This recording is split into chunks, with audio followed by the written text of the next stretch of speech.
what's up, YouTubers? Welcome to another Countdown Quickie. Now, the Countdown Quickie is where I just give you a nice little, abbreviated version of the stories that will usually make the countdown. Yeah, me have to give it to you in a timely manner. And so this Quickie story now is very, very sad. It's very tragic, and it is all about the church shooting that occurred in Falmouth. No, boy, this is such a bad way to start off the Sunday. Just pure bad vibes. Recently we saw that Jamaica was listed as, well, it's not the first time, as one of the, the most violent countries. I can't even remember the article right now, but let me just see if we can find it here. It says Jamaica tops homicides in Latin America and the Caribbean, with recorded killings of 1,301 in 2020.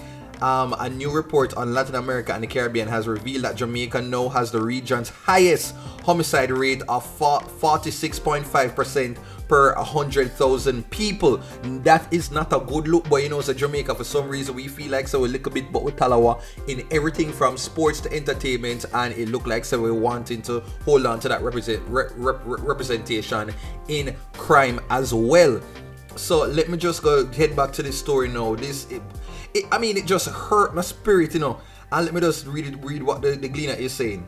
So it says, worship halted Sunday at the Agape Christian Church in Falmouth this morning following the attack on a woman. The victim has been identified as 50-year-old Andrea Lowe Garwood of Stonebrook Manor in the parish. She was an employee of the National Commercial Bank. The police say the incident happened about 10:30 a.m. You can say bright and well, not really bright and early, but early enough, as Miss Garwood worshipped at the church. They say a man entered the church building and brandished a handgun. He opened fire, hitting Lowe several times, and then escaped in a waiting motor vehicle. The breakdown in the church service was captured on Facebook Live. Members of the praise and worship team are seen and heard in the video pleading Jesus as gunshots are heard. The worship songs are then abruptly replaced by wails and screaming. Police are at this moment at the scene combing for clues. Several worshippers who were sent scampering from the church for cover are also still there. This people, like, I have to go and play it right now a piece of the video, and let me just tell you, say it might be a trigger. And say if you don't think, I don't know how I might edit it, because the little strips with YouTube content and stuff, I might have to tweak some stuff a bit. But this is basically the video that was captured on Facebook Live.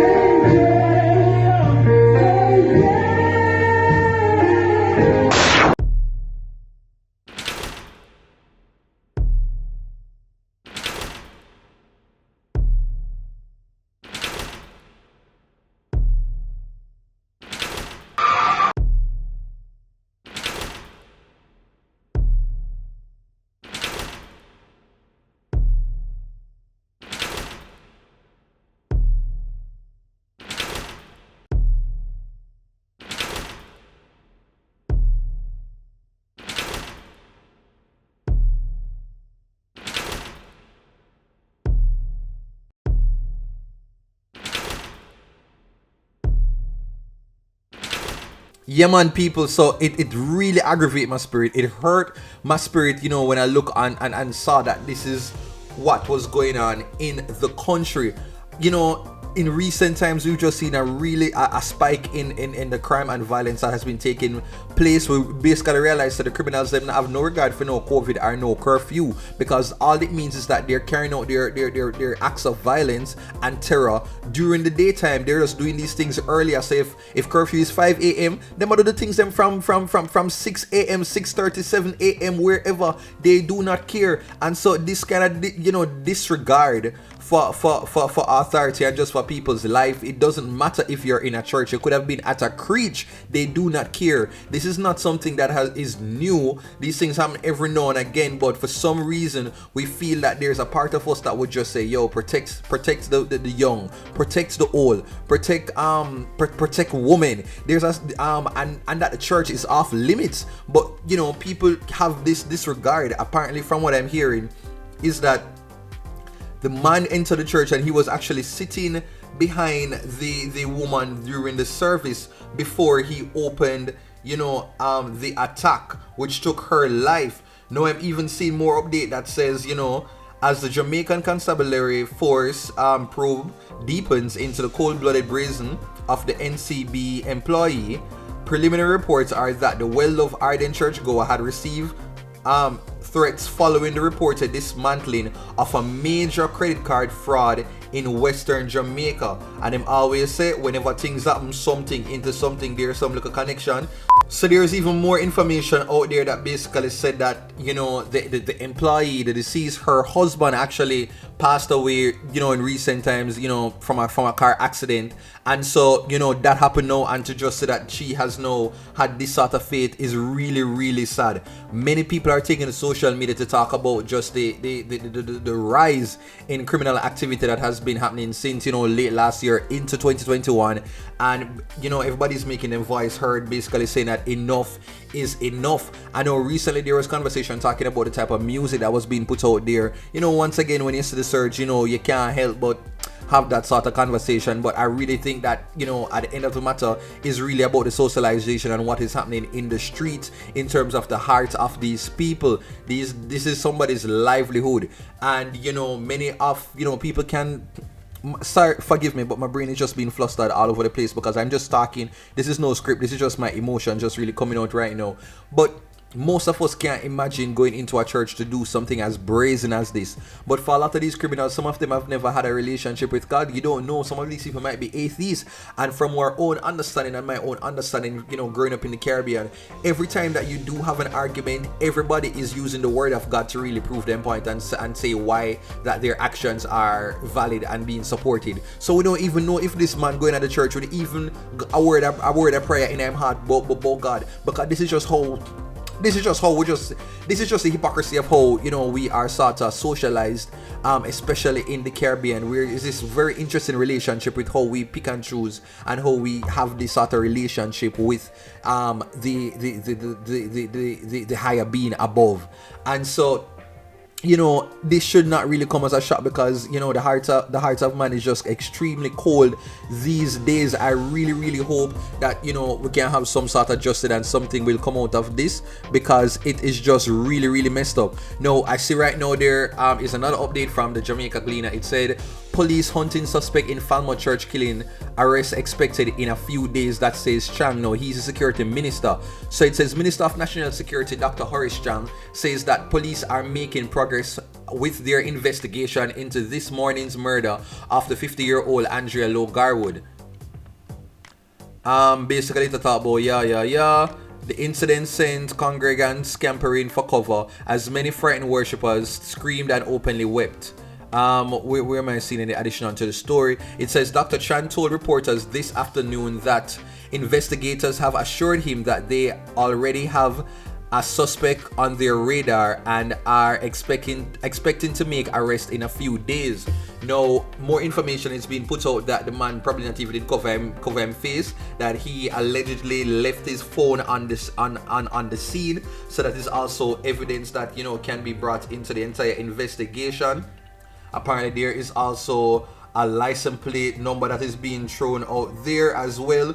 So it seems as if there's enough information that could really help the police to really find the perpetrators and bring them to justice. Now I'm going to just check in with social media to hear what people have been saying, because right now social media is just in a frenzy and in disbelief to what is happening. Many people are calling on the government to do more, because it is really, really getting out of hand. It is very, very disturbing, because we're just in the first month of the year and we're wondering if the criminals just decide to them have something to prove, and they're really trying to just see how much more dangerous and how much more armed can they be for the remainder of this year. So I'm just looking for the story right now so I can just look through the comments to see what people are saying, and I found it. So let me just look at some of the comments that are happening.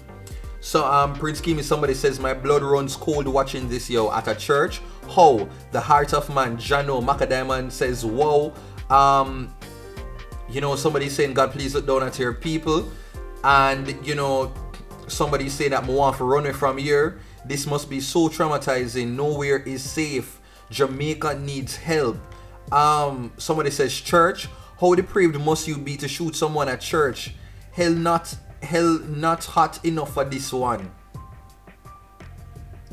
Somebody says them thing have been put in a music and you see it come to pass. Now, once again, the age-old conversation about it. I've always said that, in recent times, I've really stepped away from listening to very violent lyrics. I do not believe that, if you just hear like a violent song, automatically, that means that you are going to be so influenced by like, oh, let me go and church up a church.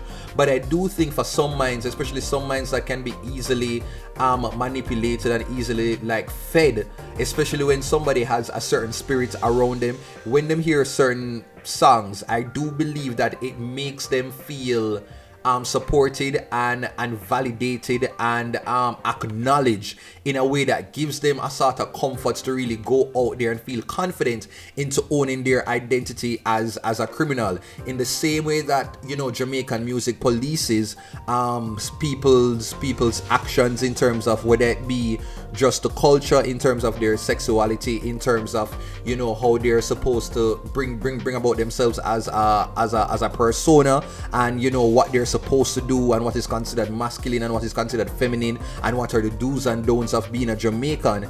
I believe that the same way, when music comes out there that doesn't really talk about crime in a matter of it is actually wrong, but it is done in such a way that really praises it and sees it as something that should be glorified. I believe that is where it becomes a value, part of the value system that is supported.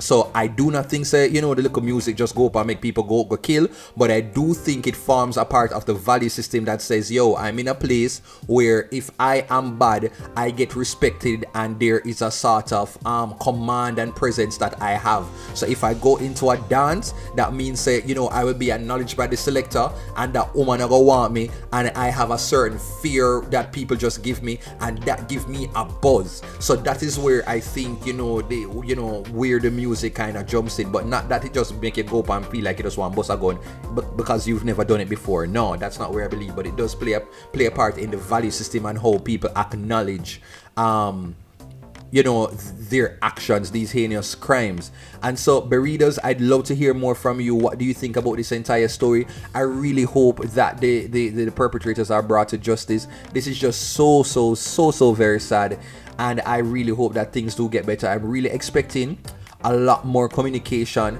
from the Prime Minister.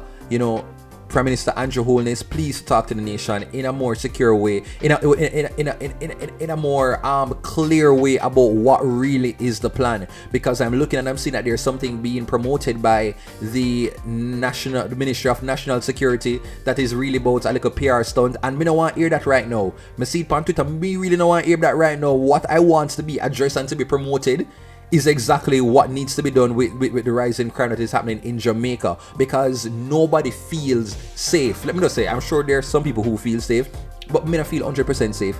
I spoke about it some time ago. There was a whole shooting incident that happened with homeless people them not even have no place of for live, for dwell. And we saw what happened, that somebody just go out and just decide to them are gonna kill homeless people, and it's just like, what is really going on? Is it that people are just being mentally frustrated because of this entire pandemic, and them don't know what to do themselves now, so them just going out and just being in all kind of devious type of ways? I do not know.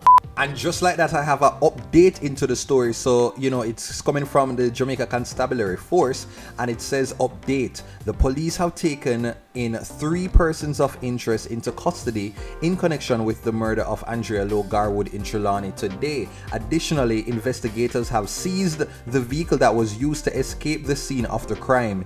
Investigations continue. Now, this is one rare moment in a Jamaican criminal history where you get such a prompt update to a story. But I have to just say, salute to the JCF for actually coming to some sort of conclusion so early in the game. Actually taking leads them, and it are bringing us to some sort of to some solid ground. So congrats on this. But You know, we just have to continue to just be safe out there, and hopefully, you know, by the end of the week, we can have more information on this story and somebody will be brought to justice. But Berridos, I'm sure you have your thoughts, and I'd love to hear in the comments below. This is the countdown quickie, so I really would love for you to just, you know, like, if you're interested in conversation. I would really want to jump into what you think can be done and what do you expect of the people in power. How do you think that they can really help to kind of get things on the right path? People are talking about the death penalty, all kind of things. You know, the conversation, you know, happens, it goes away and it comes back. But let's just discuss it in the comment section below. All right, that is it for this countdown quickie. Please to take care and be safe out there, Berridos. Please to walk good. Okay, bye bye.